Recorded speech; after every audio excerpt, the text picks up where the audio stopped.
Hello everyone, good morning, welcome back to my channel misters lifestyle. তো এখন দেখো সকালবেলায়, সকাল মানে ভোরবেলা, মানে এখন আমরা একটু বেরোচ্ছি, যাবো বড় মার কাছে।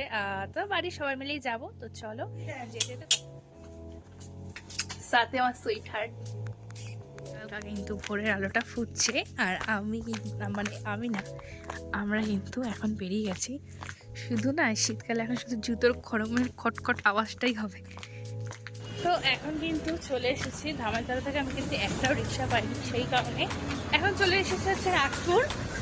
দেন আমরা বাড়ি থেকে অটোয় উঠবো, উঠে যাবো। বাইরে কিন্তু ঠান্ডা আছে, বাট আমি কিন্তু কোনোরকম কোনো সোয়েটার পরে যাচ্ছে না, শার্ট পরেছি, যেহেতু শীতকাল না একদমের জন্য ভালো লাগে না।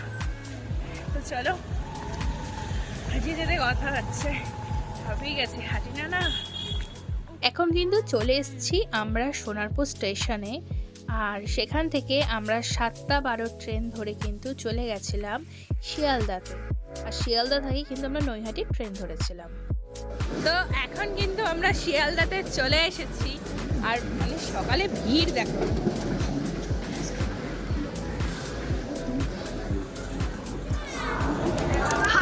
তো এখন কিন্তু নৈহাটিতে নেমে গেছি আর বড়মার কাছে যাচ্ছি। আর এখানে না প্রচণ্ড ঠান্ডা, মানে আমাদের ওখানে এত ঠান্ডা নেই, এখানে যা ঠান্ডা মানে পুরো কাঁপিয়ে দিচ্ছে জাস্ট। যাই হোক, মা এখানে কি ঠান্ডা বলো? এখানে ঠান্ডা কেন? প্রচুর ঠান্ডা। আর সামনে গঙ্গার ঘাট আছে না, 2-3 দিনে ঠান্ডা ছিল না, কালকে থেকে একদম 31 থেকে 1 তারিখ প্রচুর ঠান্ডা। আমরা যেদিনকে গেছিলাম 2রা জানুয়ারি, সেদিনকে কিন্তু মন্দির মানে বলতে গেলে একদমই ফাঁকা ছিল। আমরা মন ভরে সামনে দিয়েই কিন্তু মাকে পুজো করেছি। এখন নতুন দেখো নিয়ম করে দিয়েছে।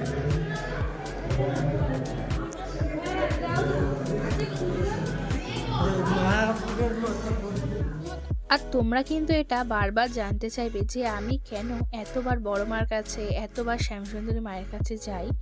আমার কিন্তু এই দুটো জায়গা না, আমার কিন্তু কালী মন্দির মানে কিন্তু আমার খুব ভালো লাগে। এর মধ্যেই 3 তারিখে আমি গেছিলাম শ্যামসুন্দরী মায়ের কাছে।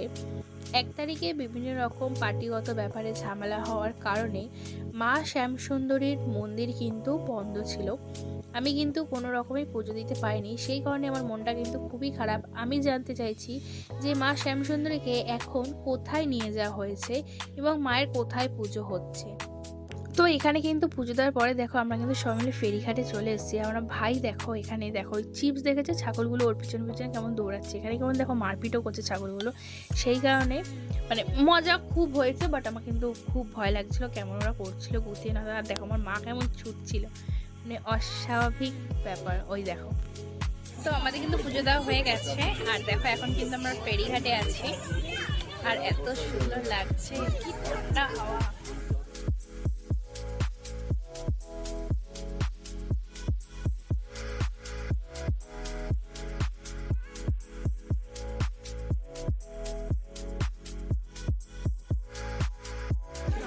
আমরা যতবারই আসি এই দাদার দোকান থেকেই কিন্তু আমরা প্রতিদিন আমরা খাওয়া দাওয়া করে টিফিন করে আমরা কিন্তু ট্রেনে উঠে গেছি।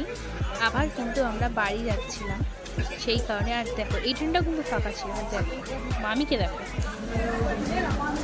মানে ট্রেনে উঠে মুখ চালানো শুরু হয়ে গেছে। দেখো আবার এত খাবার নিয়ে বসে আছে, মানে ঘুগনি খাবে আর হজম বড়ি খাবে।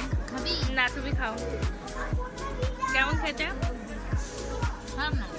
তো এখন সোনারপুরে নেমে গেছি, শরীর প্রচণ্ড টায়ার্ড। আর চলো আমার ব্লগটা আমি এখানেই এন্ড করছি। তো চলো, আমার ভিডিওটা ভালো লাগে please like, comment, share, subscribe করে দিও। চলো বাই। সবাই কিন্তু কমেন্ট করো যাওয়ার সময়, জয় বড়মা। বড়মা কিন্তু তোমাদের সবার মনস্কামনা পূর্ণ করুক।